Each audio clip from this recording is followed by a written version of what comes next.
Hello and welcome to Professor Jesse's Intro to Humanities class for Grand Rapids Community College. I am the one and only Professor Jesse.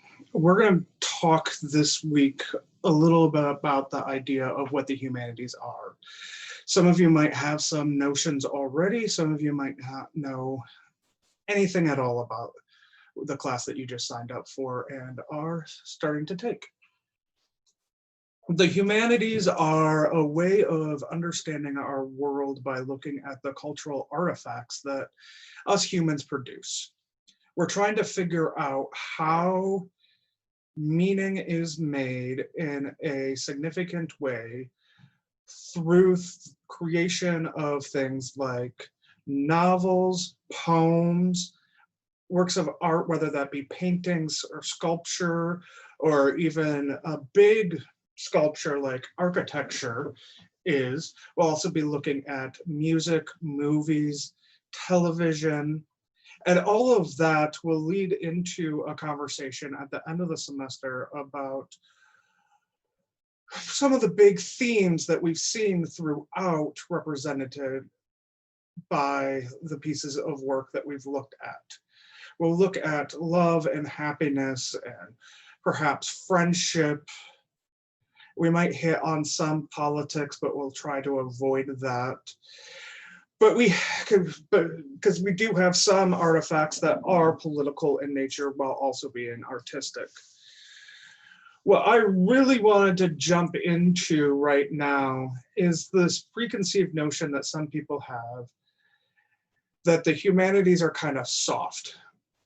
And what I mean by that is you have the hard sciences on one hand and the soft sciences on the other.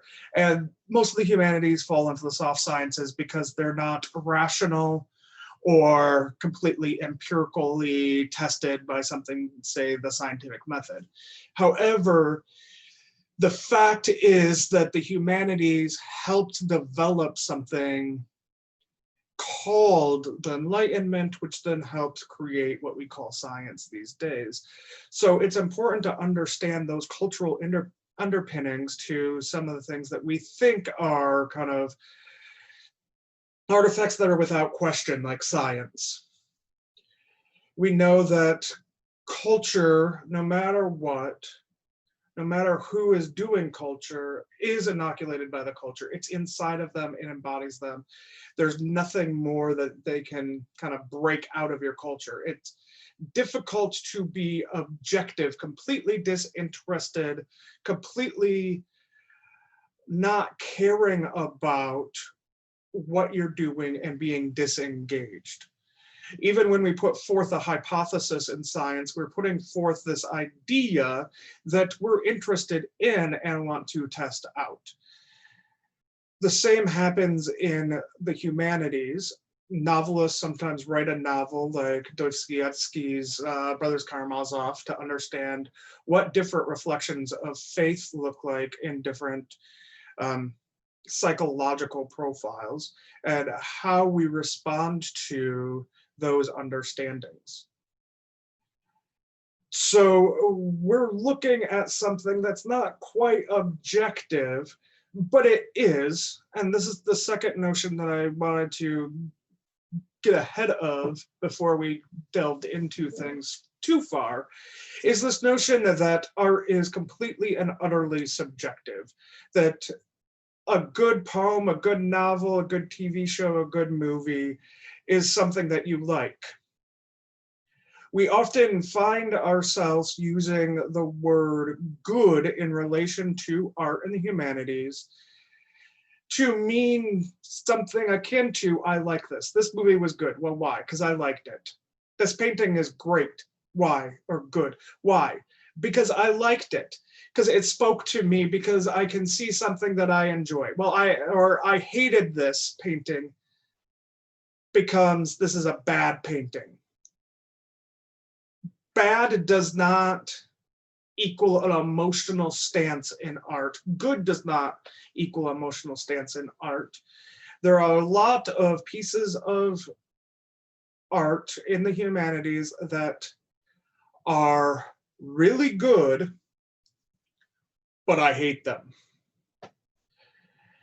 I hope that makes sense. There are movies such as like Citizen Kane, which is a masterpiece with what it does with shadows in black and white, and it's working off some of the Dutch master of cinema's already established work, but Citizen Kane takes it to a level that is phenomenal.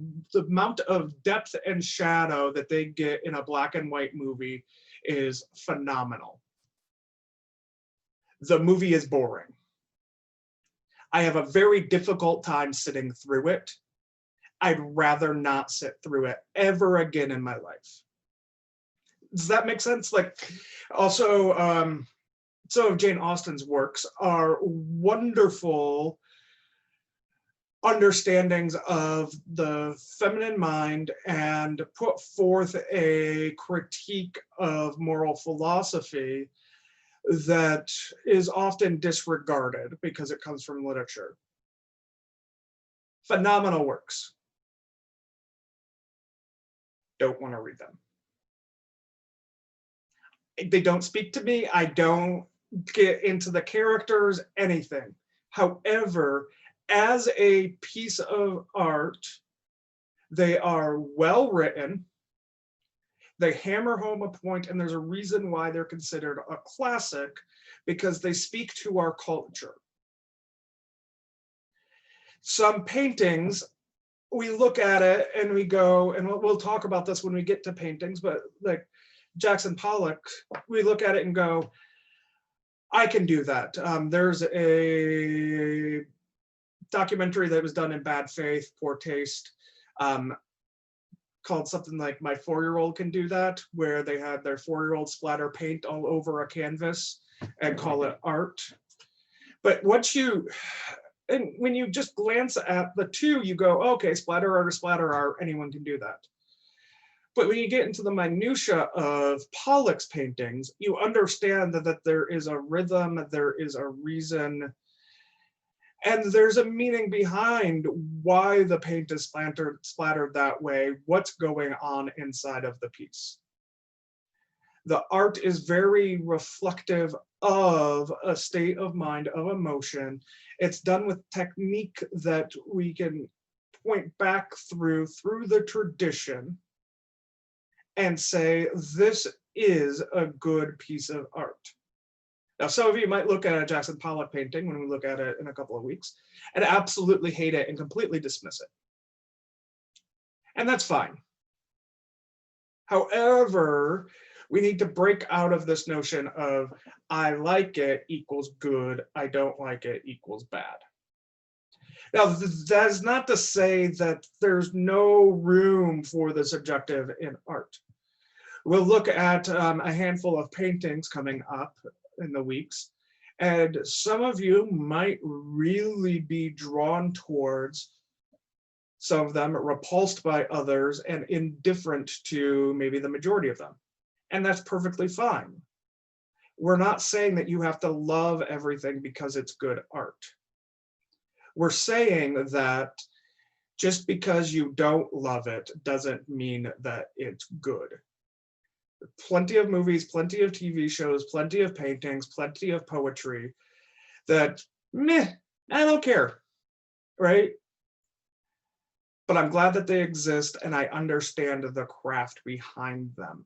I understand the technique, I understand the tradition that goes beyond and behind into the past that they're carrying on into the future. I see it in that whole framework, and I go, this is a great piece of art. Don't care for it, but this is a great piece of art. And we need to kind of keep that distinction in mind. Another thing that kind of throws people off inside of the humanities is the difference. Well, it's the definition of art itself. And a lot of times the definition of art itself is vague and can move.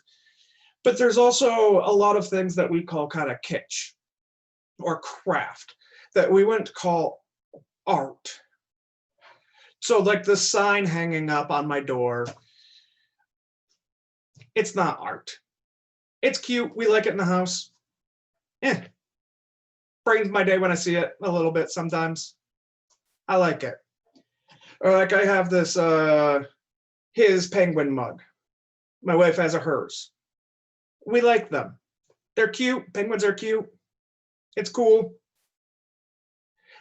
But it's produced for that consumption, that consumeristic buying attitude, and it's produced kind of mass market, lowest common denominator,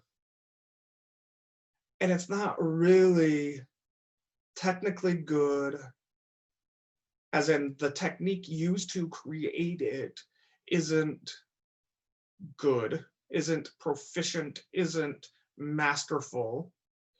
It just kind of, that's kind of cute. I like it. I'd buy it. I bought it. I use it. It's fine. I don't want a high art mug unless I was displaying it. I want something that I can kind of look at, not be repulsed by, but that functions well as a mug and kind of, well, it reminds me, this is mine. It says his right there. All right, that works. I'm cool with it. I hope that kind of makes sense, that there's a couple of levels playing in here where we have people like Vincent van Gogh, where we're so used to seeing like his Starry Night that we kind of feel like it's kind of kitschy. You know, I knew probably 20 to 30 people who had it in their dorm room hanging on the wall. It's fine. But it's kind of been relegated to there. When we actually step back and we strip that kind of level off of it, we can see that it was produced with a mastery of color and brushstrokes and understanding. In fact, I'm looking at a poorly done copy of that painting that's hanging on my wall in here that my wife and I painted, and I'm not going to show it to you because it's bad. Right? I'm not a painter. I'm bad at painting. I wouldn't claim that as art, especially because I'm trying to reproduce someone else's, which we'll talk about later this semester when we talk about photography a little bit. So I know I'm kind of rambling through a couple of concepts, but this is kind of how we're going to be going. We will be, to borrow a phrase from Stephen King, we'll be galloping through the glories. We'll be looking at some of the best pieces of art in their respective categories, and we'll sneak a few bad ones in there too, to understand kind of how they shape the culture around us. What were they saying about the politics going on? Like when we look at Picasso's Guernica, what are they saying about religion when we look at the Invitation of St. Matthew by Caravaggio? We'll see kind of what it says about the culture of a country when we look at architecture, the various houses and places of worship that the culture produces. We'll see all of this tradition kind of coming into play. And I'll be trying to upload a couple of short videos throughout the week. I don't want to overload you. But also I will post more in-depth videos done by other people who understand this or have taken the time to produce content that is much better than I can do with my webcam in my home office. So I hope you're ready for a great semester, and I look forward to interacting with you virtually throughout. Like we've said, Tuesdays we'll have a discussion question go up around some content that I post. Wednesday you'll have a top comment due, Thursday you'll have a reply due, and then Thursday I'll assign a 2-page research paper. No, sorry, a 2-page reflection paper, no research required. I want kind of your gut reaction. I want you though to make an argument. Tell me why you believe something. That's the most important thing. So don't just say, well, I thought all the paintings that we looked at were ugly. Tell me why. Why did you hate them? Why did you have that visceral reaction to them? Because when we talk about the sublime in art, we'll talk about why visceral reactions are good, why even repulsion is good and something we look for. So that'll be kind of the rhythm of the class, and I look forward to the rest of the semester.